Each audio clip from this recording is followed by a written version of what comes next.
I am Dipti Rangnani, Associate Professor Chemistry, SPC Government College, Ajmer.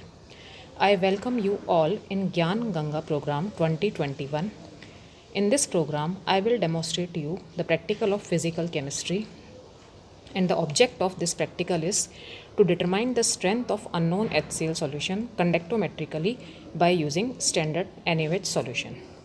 For this, we use the reagents which are N by 10 HCl, N by 2 NaOH, N by 2 oxalic acid, phenolphthalein indicator. And the apparatus required in this practical are conductivity bridge, burette, pipette, beaker, measuring cylinders. In this method, first we prepare the different solutions of different concentration. Then we standardize the NaOH. Then we set the conductivity bridge and perform all the experiments by taking 20 ml HCl in small beaker and take different readings by adding gradually small volume of NaOH. Then we plot a graph between volume of NaOH added and conductivity measurements. By this graph, we can calculate the concentration of unknown HCl. And in the end, the calculation of strength of unknown HCl is calculated.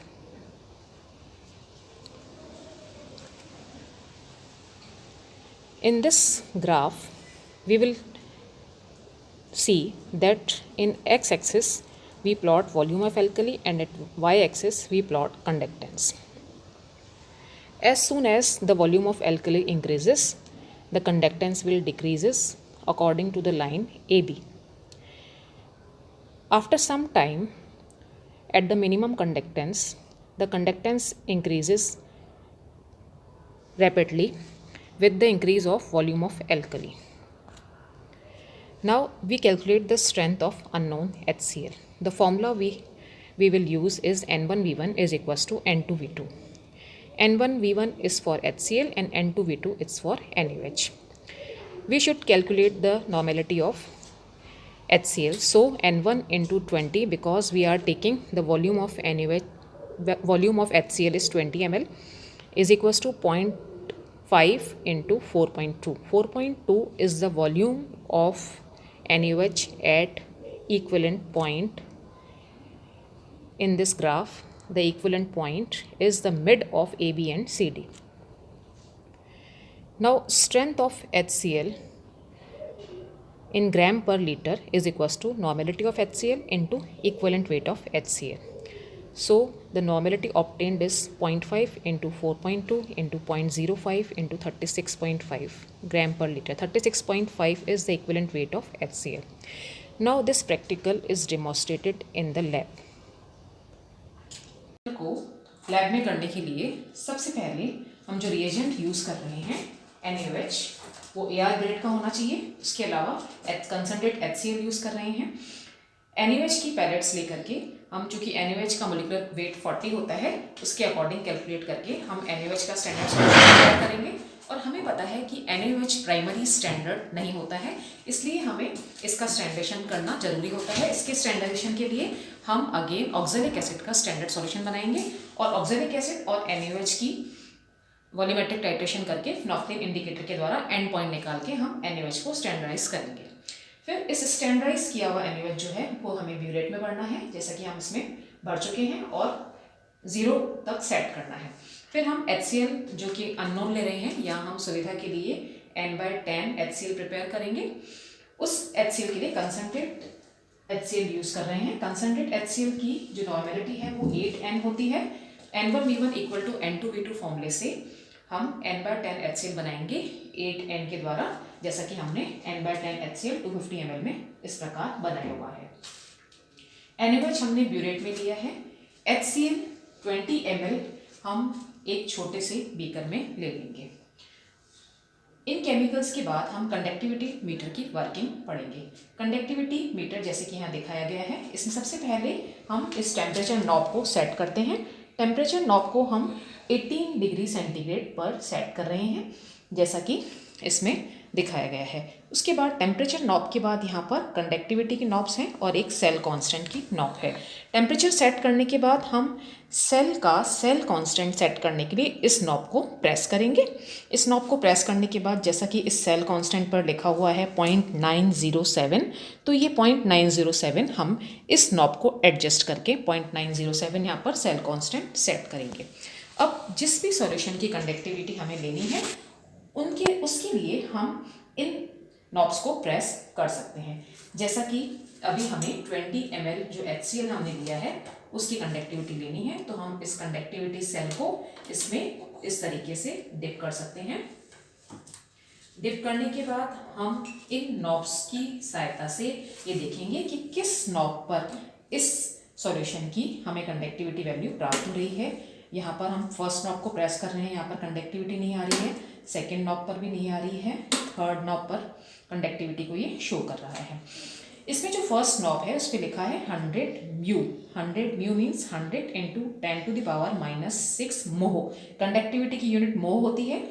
जो भी conductivity यहाँ पर show होगी, अगर हमने इस knob को press करने पर यहाँ पे कंडक्टिविटी आ रही है तो इस रीडिंग को हमें 100 म्यू से मल्टीप्लाई करना है। क्योंकि हमारी जो कंडक्टिविटी आ रही है वो 100 मिली मोह आ रही है, इसलिए जो भी रीडिंग यहाँ पर आएगी 27.5 उसको हमें 100 इंटू मिली मीन्स 10⁻⁻³ से मल्टीप्लाई करना है। तो हमारी रीडिंग आएगी 28.1 इंटू 100 इंटू 10⁻⁻3, या हम इसको लिख सकते हैं 2.82 मोह। अगर इसको कैलकुलेट करें तो हम लिख सकते हैं 2.82 मोह। तो फर्स्ट जो सॉल्यूशन हम HCl का प्योर सॉल्यूशन ले रहे हैं उसकी कंडक्टिविटी आ रही है 2.88 मोह के बराबर आ रही है। अब हम इस एक्सपेरिमेंट को परफॉर्म करने के लिए ग्रेजुअली धीरे धीरे हम NaOH को ब्यूरेट के द्वारा इस सॉल्यूशन में ऐड करते हैं। जैसा कि मैं बता रही हूँ कि सबसे पहले हम इसमें 1 ml NaOH को ऐड करेंगे। 1 ml NaOH को हमने ऐड किया है इसमें।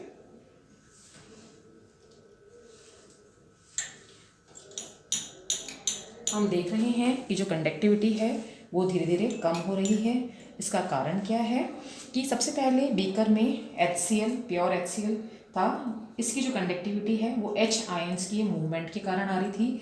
जैसे ही हमने इसमें NaOH ऐड किया है वैसे वैसे H आयन न्यूट्रलाइज होते जा रहे हैं, OH से H आयन की सांद्रता कम होती जा रही है, इसलिए ये कंडक्टिविटी जो है कम हो रही है। अब अगेन हम इसमें 1 ml करके NaOH को और ऐड करते हैं।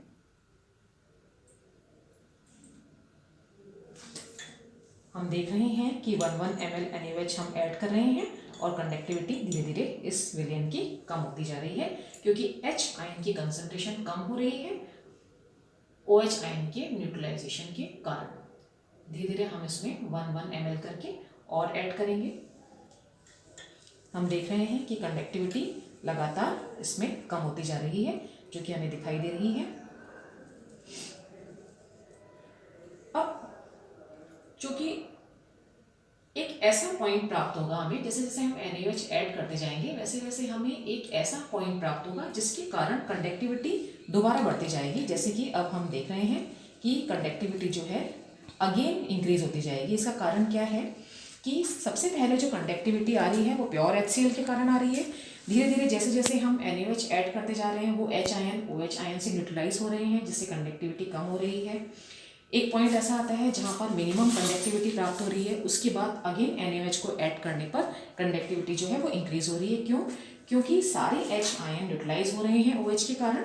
अब जो कंडक्टिविटी इंक्रीज होगी वो OH आयन जो विलयन में बढ़ते जा रहे हैं उसके कारण कंडक्टिविटी इंक्रीज हो रही है।